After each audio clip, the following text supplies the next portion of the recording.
Sua dúvida é como identificar a voz do diabo. Bem, quando eu recebi os seus últimos 3 e-mails, fiquei realmente preocupado, pois no primeiro você perguntava se o Senhor, Jeová, do Antigo Testamento, seria o mesmo Deus Baal dos babilônicos, baseando-se no que você chamou de correntes que ensinam assim.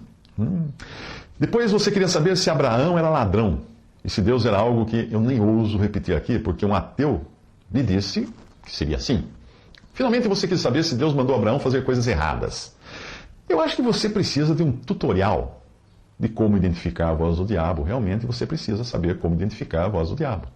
A primeira vez que Satanás aparece na Bíblia, ele vem travestido de serpente. A Bíblia diz que antes do pecado, a serpente era o mais astuto dos animais, ou seja, mais inteligente que o porco, o polvo, o corvo, o golfinho e o elefante.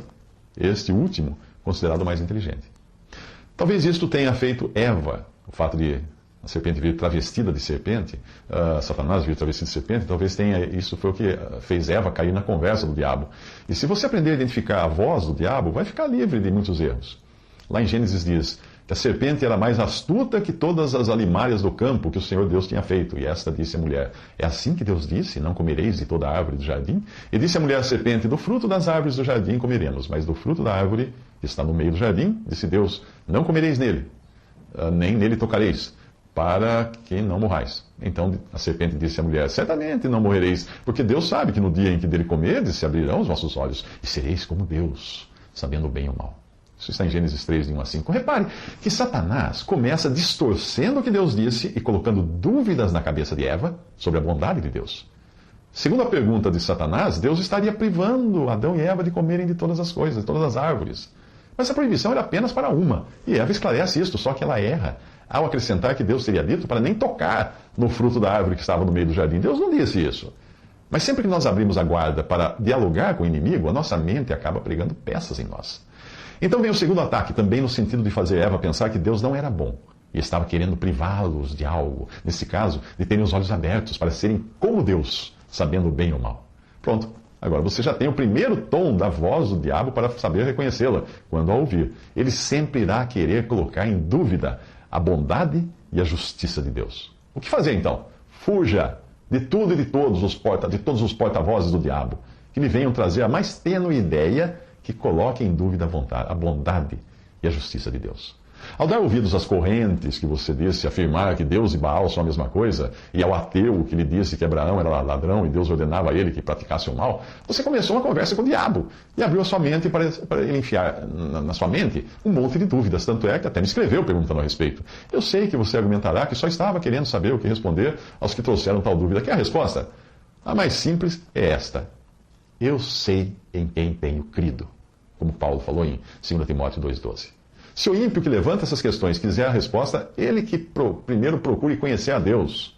Sem conhecê-lo, não irá jamais ter respostas, não irá jamais entender. Mas se ele quiser mais, então, medite nessas passagens. Deus é luz e não há nele trevas nenhumas. 1 João 1,5. Deus é amor, 1 João 4,8. O caminho de Deus é perfeito e a palavra do Senhor é provada, é escudo para todos os que nele confiam, Salmo 18,30. Tu és santo, Salmo 22,3. Deus que não pode mentir, Tito 1,2. Deus é juiz justo, Salmo 57,11. Eu poderia continuar desfilando aqui atributos e mais atributos de Deus, como justiça, misericórdia, graça, compaixão, verdade, imutabilidade, etc. Mas eu acredito que estes atributos sejam suficientes para você identificar a voz do diabo quando ele sussurrar direto em sua mente ou por meio de um dos seus ímpios emissários, como esse ateu e esse outro aí que você disse que escutou. A voz do diabo vai sempre insinuar que Deus é injusto e mau. E o simples fato de se ocupar com os argumentos desses que falam segundo a voz do diabo, os fatos de você se ocupar com os argumentos deles, vai contaminar a sua mente e vai gerar dúvidas. Mas a voz do diabo tem também outras tonalidades, outros tons. Uma delas vai causar confusão em sua mente. Vai gerar sentimentos como amargura, inveja, vanglória, mentiras, espírito faccioso, hipocrisia, extremismos, exasperação, discórdia, etc. O remédio para tudo isso você vai encontrar em Tiago 3:13-18 e 1 Coríntios 14:33, que diz assim: quem dentre vós é sábio e entendido, mostre pelo seu bom trato as suas obras, em mansidão de sabedoria. Mas se tendes amarga inveja e sentimento faccioso em vosso coração, não vos glorieis nem mintais contra a verdade. Essa não é a sabedoria que vem do alto, mas é terrena, animal e diabólica. Porque onde há inveja e espírito faccioso, aí há perturbação e toda obra perversa.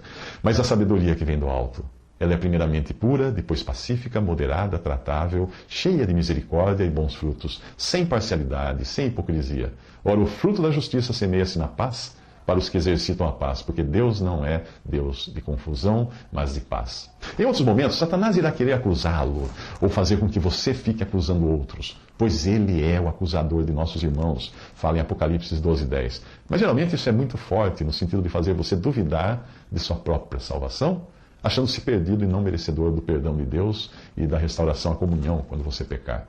Que nós não somos merecedores do perdão de Deus, isso é um fato, porque Deus sabe que somos pecadores. Mas Deus está pronto a perdoar todo aquele que se aproxima dele com um espírito contrito e quebrantado. E isso é também uma bendita verdade. Se você creu em Jesus como seu Salvador, tenha sempre em mente isto, que agora nenhuma condenação há para os que estão em Cristo Jesus. Romanos 8:1. E o próprio Jesus assegurou isso ao falar nas suas palavras, ao falar das suas ovelhas. Ele disse assim: meu Pai que me deu as ovelhas, é maior do que todos e ninguém pode arrebatá-las da mão de meu Pai. Isso está em João 10:29. Nós voltamos assim a descansar nos atributos e na natureza de Deus, que não é a natureza de um tirano, que tenha prazer em condenar, mas de um Deus salvador, que deseja salvar o pecador. A Bíblia diz: vivo eu, diz o Senhor Deus, que não tenho prazer na morte do ímpio, mas em que o ímpio se converta do seu caminho e viva. Ezequiel 33:11. Todavia eu ensinei a andar a Efraim, tomando-os pelos seus braços, mas não entenderam que eu os curava. Atraí-os com cordas humanas, com laços de amor. E fui para eles como os que tiram o jugo de sobre as suas queixadas, e lhes dei mantimento. Diz Deus através do profeta Oséias, capítulo 11, versículos 3-4. A voz de Satanás também soa no sentido de incutir medo no seu coração.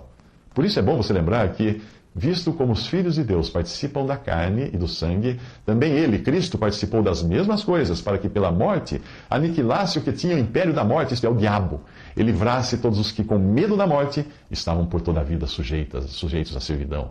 Hebreus 2:14.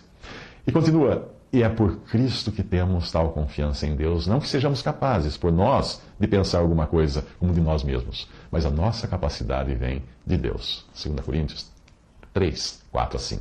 E mais, segundo o eterno propósito que fez em Cristo, nosso Senhor, no qual temos ousadia e acesso com confiança pela nossa fé nele. Efésios 3:11-12. Ainda que o inimigo sussurre pensamentos de pavor em nossos ouvidos, se tivermos de passar pela morte física, o melhor é ter na ponta da língua o que Paulo escreveu inspirado pelo Espírito Santo. Porque eu sei que disto me resultará a salvação pela vossa oração e pelo socorro do Espírito de Jesus Cristo, segundo a minha intensa expectação e esperança de que em nada serei confundido. Antes, com toda a confiança, Cristo será, tanto agora como sempre, engrandecido no meu corpo, seja pela vida, seja pela morte. Porque para mim o viver é Cristo e o morrer é ganho. Paulo escreveu aos Filipenses, capítulo 1, 19-21. Portanto, esteja pronto para identificar a voz do diabo de forma rápida, pois ela tentará injetar dúvidas em seu coração sobre a bondade de Deus, a sua justiça, a sua imutabilidade, a sua salvação, ou até a direção sua no caminhar e a provisão das suas necessidades nessa terra. Tudo vem de Deus, ele dá tudo. Se Satanás tentou colocar dúvidas no coração do próprio Filho de Deus quando foi tentado no deserto, por que você acha que ele não ficaria tentando fazer o mesmo conosco? Lá no deserto, ele tentou semear dúvidas na mente de Jesus. Se tu és o Filho de Deus, disse o diabo, levantando dúvidas sobre quem era o Senhor. Na mesma ocasião, ele quis fazer o Senhor duvidar que o Pai lhe daria o suprimento, sugerindo que ele próprio então transformasse pedras em pães. Finalmente, ele tentou suborná-lo com todos os reinos do mundo para que Jesus deixasse de servir ao Pai e servisse o diabo. Há ainda outras maneiras que o diabo usa para tentar nos tirar a paz, e uma delas é nos amedrontando com as notícias escabrosas dos telejornais sensacionalistas, que são produzidos com técnicas de manipulação para viciar os seus espectadores. Alguém que se alimente desses telejornais vai viver preocupado e assustado com as perversões do mundo, porque ele roubará a paz que o Senhor deseja dar a todos os que são seus. A palavra de Deus ensina que o que deveria ocupar os nossos pensamentos, e certamente não são os crimes e aberrações desses telejornais, o que irá nos ajudar realmente é isto. Portanto, se já ressuscitastes com Cristo, buscai as coisas que são de cima, onde Cristo está sentado à destra de Deus. Pensai nas coisas que são de cima, e não nas que são da terra, porque já estáis mortos, e a vossa vida está escondida com Cristo em Deus. Colossenses 3, de 1 a 3. Resumindo, a voz de Satanás pode ser facilmente identificada, pois ela, primeiro, colocará dúvidas em sua mente sobre a justiça, bondade e santidade de Deus. Segundo, ela vai insinuar que Deus quer privar você de ser feliz por permitir em sua vida situações dolorosas e impedir que você desfrute de certos prazeres ou tenha seus planos concretizados. Terceiro, a voz de Satanás fará você duvidar de que Deus esteja pronto a lhe perdoar, mesmo quando você se arrepender e confessar os seus pecados. E mais, a voz de Satanás tentará você se desesperar, achando que Deus se esqueceu de você e que não irá prover o suficiente para as suas necessidades. A voz de Satanás também irá querer infundir medo da morte no seu coração, mesmo que você creia no Senhor, que seus pecados foram pagos, todos pagos lá na cruz, e que Deus lhe prometeu um lugar na glória. A voz de Satanás irá encher sua mente de preocupações para com notícias ruins, para roubar a paz que você tem em Cristo. Portanto, concentre-se em ouvir a voz do Senhor para viver seguro e feliz em sua jornada aqui. E refute imediatamente qualquer voz diferente, sabendo que ela vem do inimigo de nossas almas, o diabo. Em João 10, de 3 a 5, nós temos princípios importantes. Primeiro, se você é ovelha do pastor, que é Jesus, deve estar sempre atenta à voz do pastor. Essa é a voz que interessa e deve preencher os seus ouvidos. Mas para ouvir essa voz do pastor é preciso saber identificá-la. E para isso é preciso conhecê-la e conhecer o pastor. Você só consegue reconhecer a voz de alguém ficando muito tempo na companhia dessa pessoa e ouvindo o seu falar. E para isso que serve a leitura constante da palavra de Deus e a oração, para conhecer a voz do bom pastor.